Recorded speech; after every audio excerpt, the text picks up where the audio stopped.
एक समय की बात है, एक तालाब में बहुत सारे मेंढक रहते थे।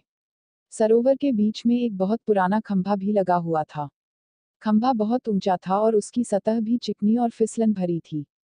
एक दिन मेंढकों के दिमाग में ख्याल आया कि क्यों न एक प्रतियोगिता करवाई जाए। इसमें भाग लेने वाले को खंभे पर चढ़ना होगा और जो सबसे पहले ऊपर पहुंच जाएगा उसे विजेता घोषित कर दिया जाएगा। सब मेंढक ने मिलकर प्रतियोगिता का दिन फिक्स कर दिया। प्रतियोगिता का दिन आ गया, खंभे के चारों ओर बहुत भीड़ इकट्ठी हो गई। आसपास के इलाकों से भी कई मेंढक इस प्रतियोगिता में हिस्सा लेने पहुंचे। माहौल में सरगर्मी थी, हर तरफ शोर ही शोर था। प्रतियोगिता शुरू, लेकिन खंभे को देखकर भीड़ में से किसी भी मेंढक को यकीन नहीं हुआ कि कोई मेंढक इस खंभे के ऊपर पहुंच पाएगा। चारों ओर यही शोर हो रहा था, अरे ये बहुत कठिन है, वो कभी भी इसे नहीं जीत पाएंगे।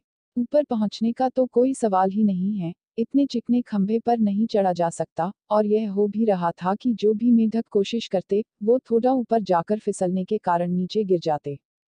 कई मेंढक तो बार बार गिरने के बावजूद अपने प्रयास में लगे हुए थे। पर भीड़ तो अभी भी चिल्लाए जा रही थी, ये नहीं हो सकता, ये असंभव है। अब जो भी मेंढक उत्साहित थे, कोशिश कर रहे थे, वो भी ये सुनकर हताश हो गए और उन्होंने अपना प्रयास करना छोड़ दिया। लेकिन उन्हीं मेंढकों के बीच एक छोटा सा मेंढक था, जो बार बार गिरने पर भी उसी जोश के साथ ऊपर चढ़ने में लगा हुआ था। वो लगातार ऊपर की ओर बढ़ता रहा और आखिरकार वह खंभे के ऊपर पहुंच गया और इस प्रतियोगिता का विजेता बना।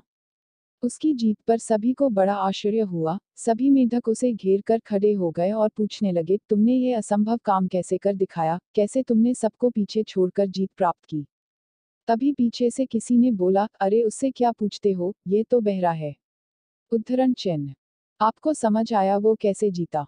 जी हाँ, उसके आसपास जितने भी टांग खींचने वाले थे उनकी आवाज उसको नहीं सुनाई दी, जिससे वो नकारात्मक नहीं सोच पाया और वो अपने लक्ष्य पर ज्यादा फोकस कर पाया और जीत गया। दोस्तों, हमारे अंदर भी अपने लक्ष्य को प्राप्त करने की काबिलियत होती है और हम शुरुआत भी करते हैं। लेकिन अपने आसपास के ज्ञान चंदों के कारण और अपने नकारात्मक माहौल के कारण हम अपना काम या तो शुरू नहीं करते हैं या फिर बीच में ही छोड़ देते हैं। तो दोस्तों, आपको जो भी पीछे रखने वाली आवाजें हैं, वो कोई भी कुछ भी हो सकती हैं। चाहे वो दोस्त हो, रिश्तेदार हो या फिर आप खुद हो, इन सबको इग्नोर करना ही होगा। अपने आप को एक मजबूत इंसान बनाते हुए अपने लक्ष्य को प्राप्त करने के लिए हर संभव प्रयास करने चाहिए।